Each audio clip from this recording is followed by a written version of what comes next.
Bago ka lang ba rito, miss? Tanong ng isa, nakangiti na sa akin. Nagulat ako nang maglahad siya ng kamay. Nagdadalawang isip tuloy akong tanggapin ang kanyang kamay. Oo. Awkward ko na sagot at naiiling na tinuro ang bakuran. Aalis na ako. May trabaho pa ako. Tatalikod na sana ako nang magsalita ulit ito. Anak ka ni Tito Emelion, right? Why are you wearing that uniform? Napasinghap ako sa gulat at gulat siyang nilingon. Nanatiling nakakunot ang kanyang noo habang nakatitig sa akin. Sino naman ang lalaking ito at bakit ganoon na lang ang pagsalita niya sa akin?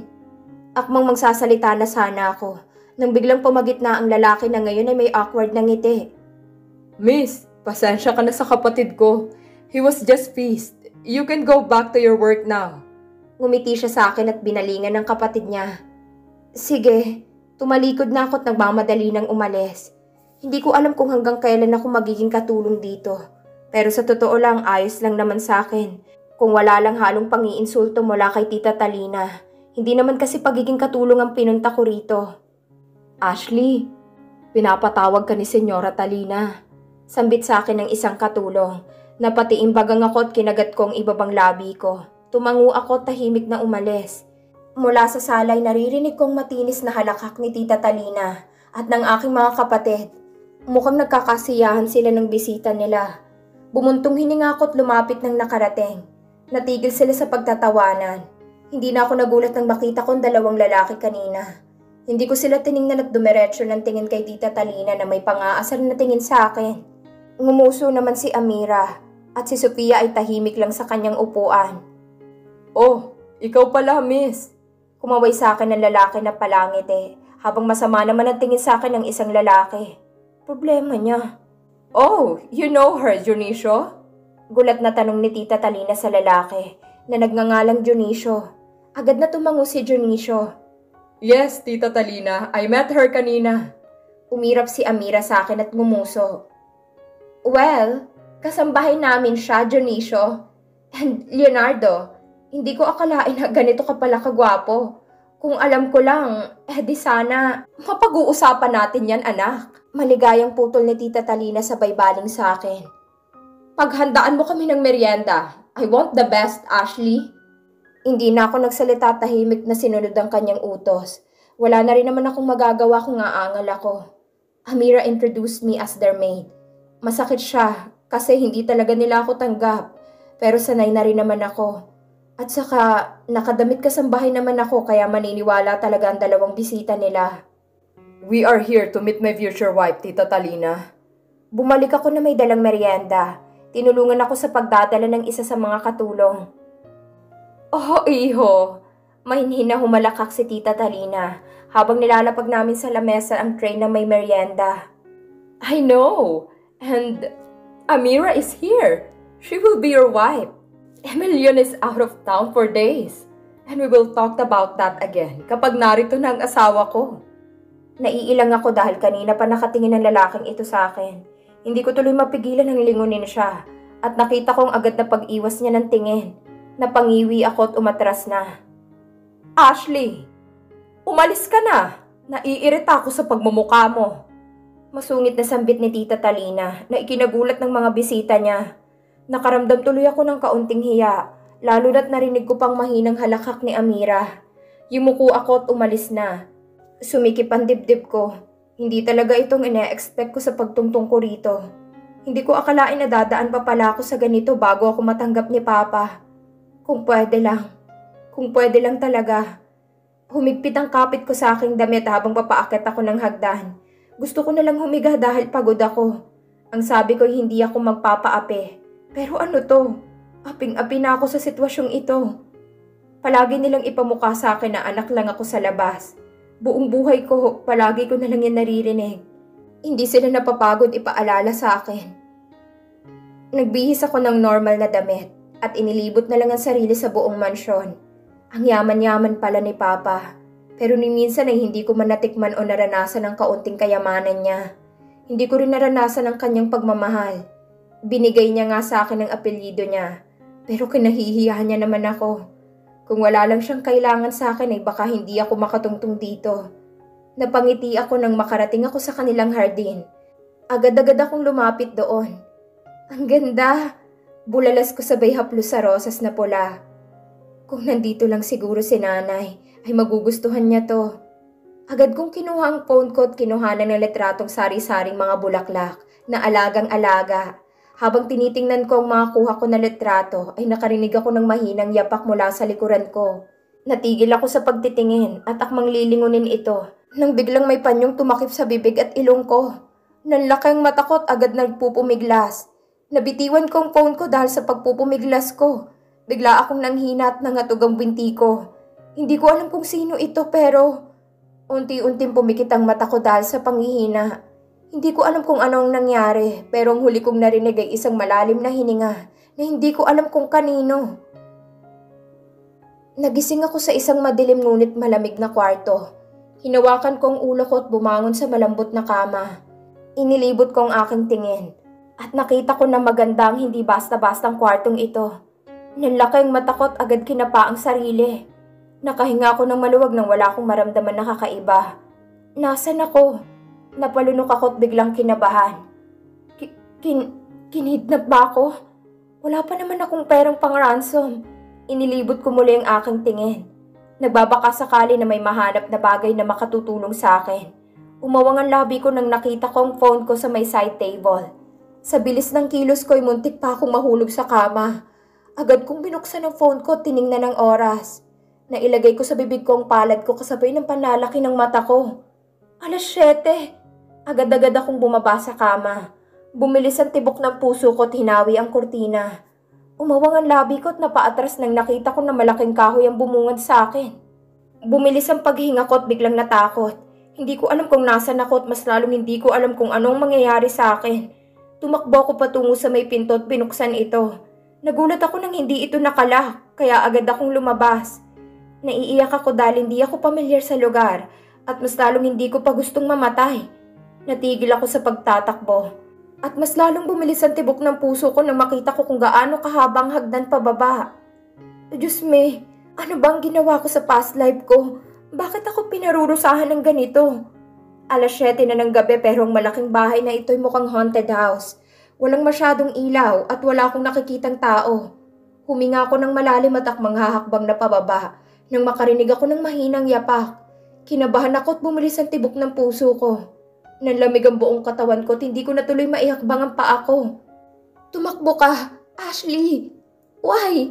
Bakit hindi ako makagalaw? Nanginginig ang bibig ko at naiiyak na sa sobrang takot. Hindi naman ako mayaman pero ako pa yata ang napagtripan. Siguro kagagawan ito ni Tita Talina. Where do you think you're going? Namilog ang mata ko at humigpit ang kapit ko sa laylayan ng damit ko. Ang kanyang malamig na boses ang mas lalong nagpapanginig sa akin. Nataranta ako nang bumilis ang kanyang lakad kaya na out of balance ako nang taranta akong humakbang pababa. Napatili ako at naghahanap agad ng makakapitan. Akala ko'y mahuhulog na ako ngunit may isang brasong pumulupot sa buong bewang ko at sinampa ko sa kanyang matigas na dibdib. Umawang ang labi ko at hindi nakapagsalita sa sobrang pagkabigla at takot. Ang aking palad ay nakasampa sa isang matigas na dibdib at ramdam na ramdam kong pagdibok ng kanyang puso. Ramdam na ramdam ko rin ang kanyang hininga sa aking buhok, pati ang mainit niyang braso sa aking bewang. Are you trying to escape? Malambing na tanong sa akin ng lalaki. At naramdaman ko ang kanyang pagbaba ng tingin sa akin. Aatras sana ako upang makawala sa kung sinong lalaking ito. Ngunit humigpit ang pagkakahawak niya sa akin na siyang ikinabigla ko.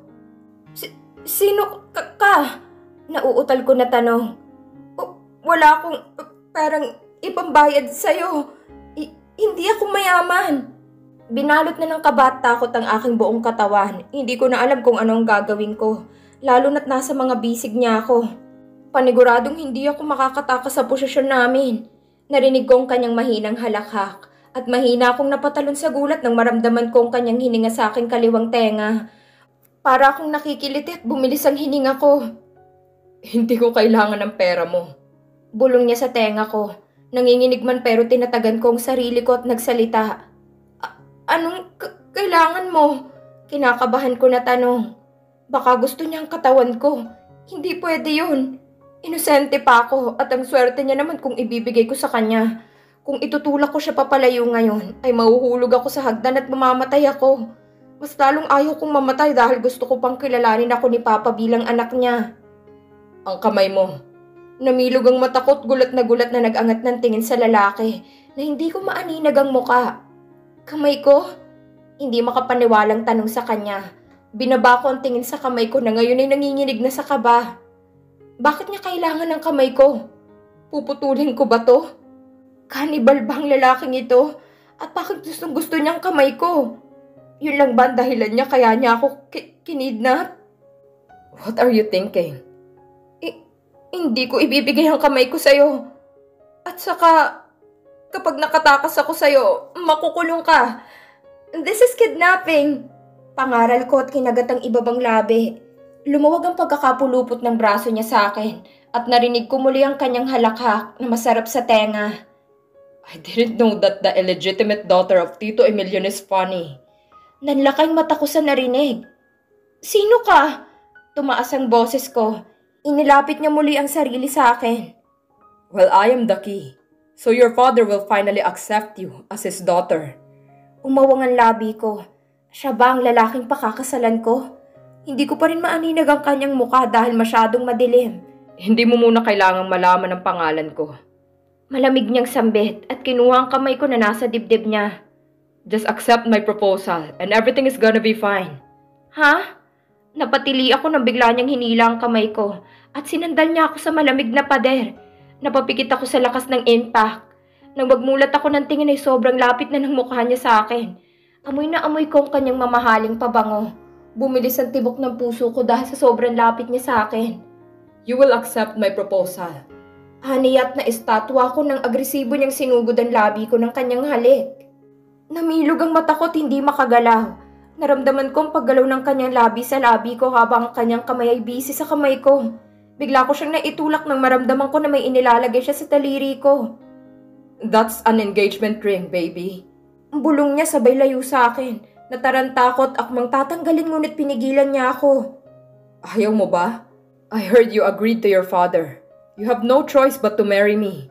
Magagamit kita. Magagamit mo rin ako. Hinawakan niyang baba ko. Think of it. Your father will recognize you. Makikilala ka ng lahat ng dahil sa akin. Napalunok ako. Alam ko naman yon. Yun naman talaga ang totoong pakay ko. And you are going to live with me. Hindi ka na magiging katulong dahil asawa na kita. Dagdag niya pa. Kahit hindi ko kita ang mukha niya ay sinapak kong pisngi niya. Ouch! Napaatras siya habang sapu-sapo ang kanyang kaliwang pisngi. What was that for? Hindi ka man lang ba magsasorry sa akin? Sigaw ko kahit nanginginig pa rin. Why would I? Nagtatakang tanong niya. Ouch! Sakit mo namang manapak.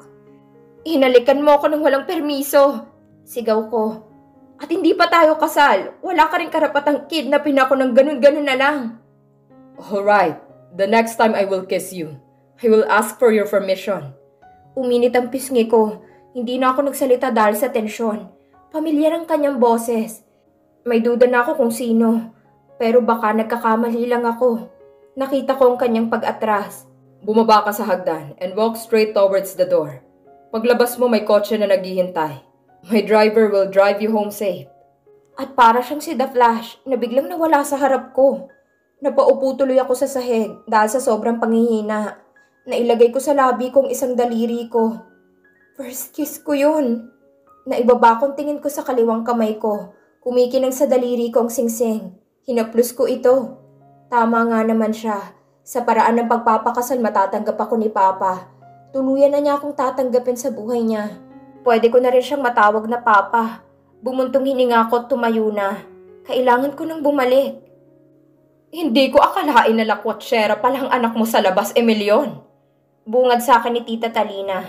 Habang nakatayo sa may hagdanan, nasa tabi niya si Almira na ngayon ay umiirap ng mata sa akin. Hindi po ako naglakwatsa.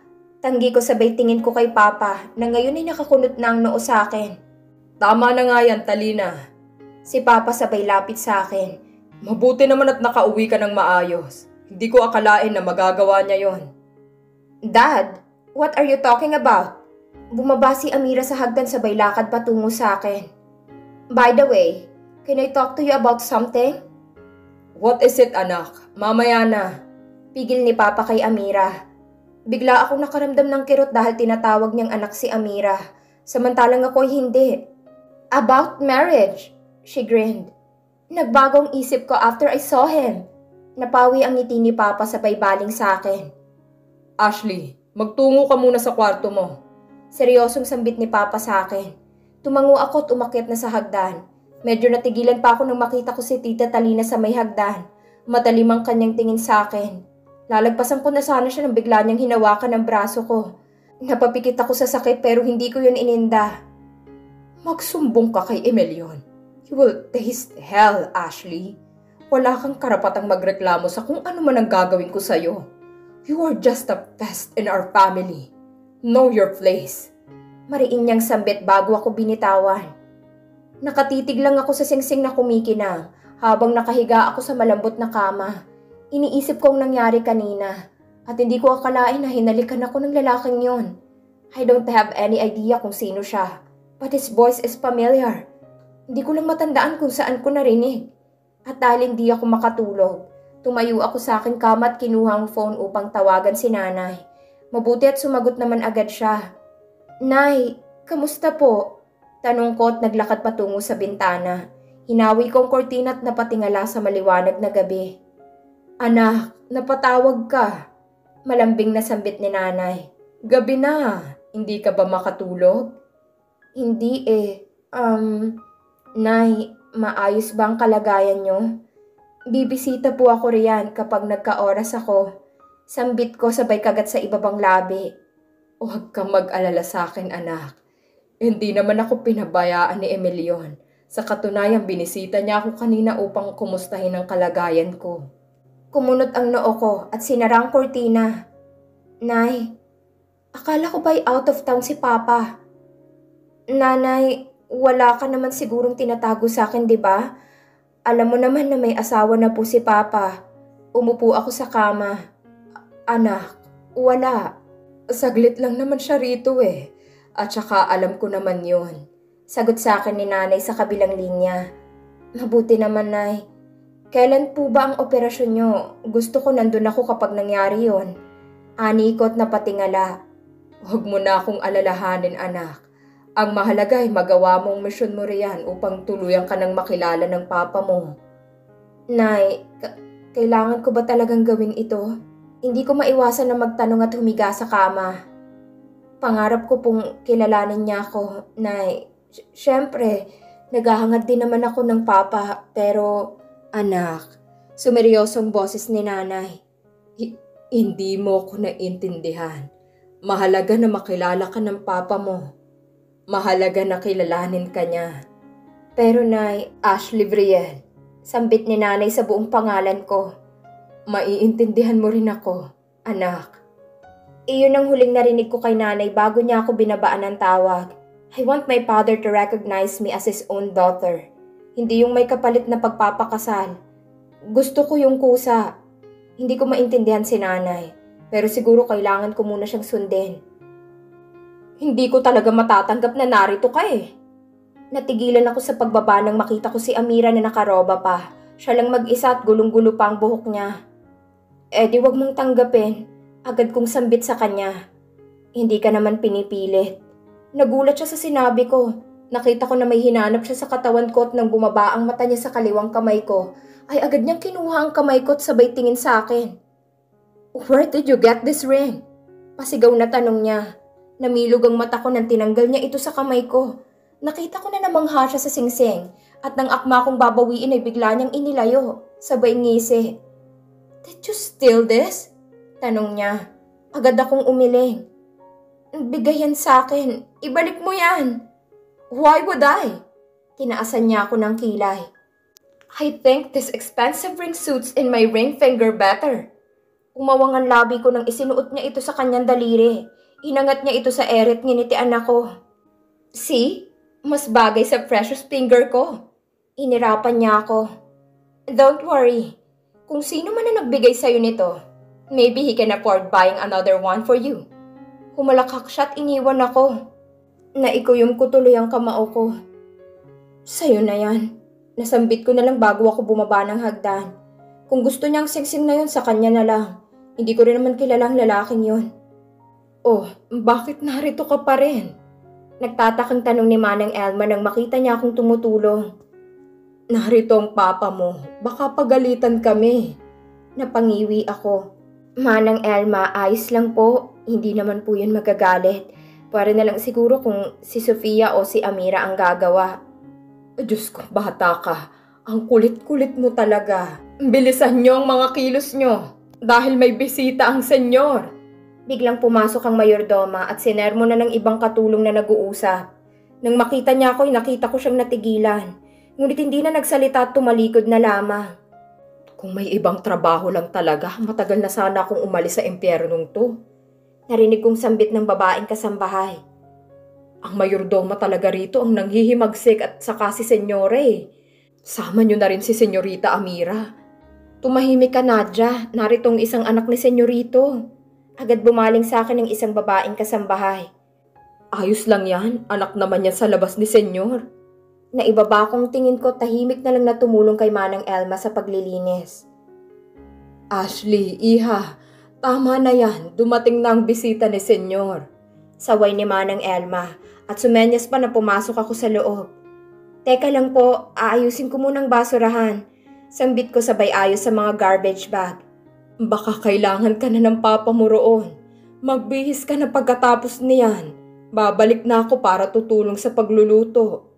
Sige po, pasigaw ko na sagot at pinunasan ko na ng panyo ang pawis sa mukha ko. Uy, miss! Kumunot ang noo ko at agad na nag-angat ng tingin. Nakita ko na naglalakad ang isang nakapumulsa na lalaki habang may ngiti sa kanyang labi. Akala ko siya lang ang mag-isa, ngunit nakita ko na may isang lalaki pa sa likuran niya. Salamat naman at nakita kita. Matamis siyang ngumiti sa akin ng tuluyan ng nakalapit. Anong kailangan niyo? Iniwan ko muna ang basurahan. Nagulat ako na bigla siyang kumindat sa akin. Single ka pa ba, miss? What? Brother? Malutong na mura ng lalaki sa likuran at agad na umabante. Bigla tuloy ako nagtaka sa ikinikilos nila. Bakit nga ba sila nandito? Hindi ba ibisita sila? I was just curious, my beloved brother. Pangaasar ng lalaki sabay baling muli sa akin. I got simped for a house helper. You're too beautiful to be a housemaid. Hindi po ako maid dito. Sambit ko na ikinagulat niya. Really? Then, are you... Dionisio! Leonardo! Sabay kami natigilan nang marinig namin ang matinis na boses ni Tita Talina. Napawi ang kanyang ngiti nang makita niya akong kausap ang dalawang bisita niya. Mga iho, nandito lang pala kayo. Mahinhin na humalakak si Tita Talina at pinandilatan ako ng mata. Emilion, I am disappointed. Narinig kong sigaw ni Tita Talina habang naglalakad si Papa patungo sa kanyang opisina. I made the right decision. Sagot agad ni Papa at binuksan ang pinto ng opisina niya. But your daughter, hindi mo man lang ba iniisip ang nararamdaman ni Amira? Mas pinili mo ang anak mo sa labas kaysa sa legal mong anak. Galit na sigaw ni Tita Talina. Shut up, Talina. This is purely for business. Tumigil si Papa sa pagpasok sa kanyang opisina at binalingan ng galit na si Tita Talina. And Ashley is my daughter too. Parang tumigil ang mundo ko sa narinig. Narito ako sa ikalawang palapag ng mansyon. Kitang-kita at rinig na rinig ko sila. Hindi ko akalain na marinig ko ito mula sa labi ni Papa. Tinawag niya akong anak. Sumikip ang dibdib ko at biglang nanubing ang mata ko. Anak mo sa babae mo, Emilion. Talaga namang mas pinili mong anak mo sa labas. Wala ka talagang pakialam kay Amira. Shut up, Talina. Galit na sigaw ni Papa na ikinagulat ng lahat. Pati ako'y nagulat sa sigaw ni Papa. Ang mga kasambahay ay nagsialisan dahil sa takot. Ang sakit na ng ulo ko dahil sa paulit-ulit mong sinasabi. I want to treat my daughters fairly, Talina. Yun ang pagkukulang ko sa anak ko kay Athena. If you have nothing to say, matulog ka na. Or you have the company. Limit your shopping days. Si Papa, bago pa dabog na isinara ang pinto, tuluyan ng tumulo ang luha sa aking mata. Nasisiyahan ako sa naririnig, ngunit nalulungkot din. Umatras na ako at bumalik sa kwarto. This is your first time, Ashley. Si Papa sabay turo sa mga pagkain. Eat. Ngayon ay nagulat na lamang ako na pinatawag ako para kumain ng agahan. Hindi kasi nila ako pinasasabay. Itong unang pagkakataon. Maybe first time niya rin makakita at makakain ng ganitong pagkain. Natatawang sambit ni Amira, sabay kagat sa hotdog na nasa kanyang tinidor. Palihim akong napairap. Daddy, when po tayo magbabakasyon? Inosenteng tanong ng tahimik na si Sofia. Mahinhin si Sofia at tahimik, kaya hindi ko siya ramdam minsan. Siya rin ang pinakamabait sa lahat ng tao na narito. Daddy is busy, anak. Si Papa. But we can... Oh, Sofia, darling. Lumapit si Tita Talina sa kanyang anak at niyakap ito. Don't worry. We will have our vacation. Just the 4 of us. OMG! Talaga, Ma'am? Si Amira. Yes! Kinagat ko na lang ang ibabang labi ko, tahimik na tinapos ko na lang ang pagkain ko. Alam ko naman na ayaw nila sa akin kaya sanay na ako. Hindi ko maiiwasan na mamiss si nanay. Hindi ko maiiwasan na mapatingin kay Tita Talina na ngayon ay may matagumpay na ngisi. Gusto ko tuloy siyang pagalitan. Tumikhim ako. Pa? Nagulat silang lahat nang bigla akong nagsalita. Nakita kong pag-irap ni Amira bago nagpatuloy sa kinakain. What is it, Ashley? Tanong ni Papa. Umayos ako sa pagkatayo at binalingan saglit si Tita Talina na ngayon ay nakakunot na ang noo sa akin.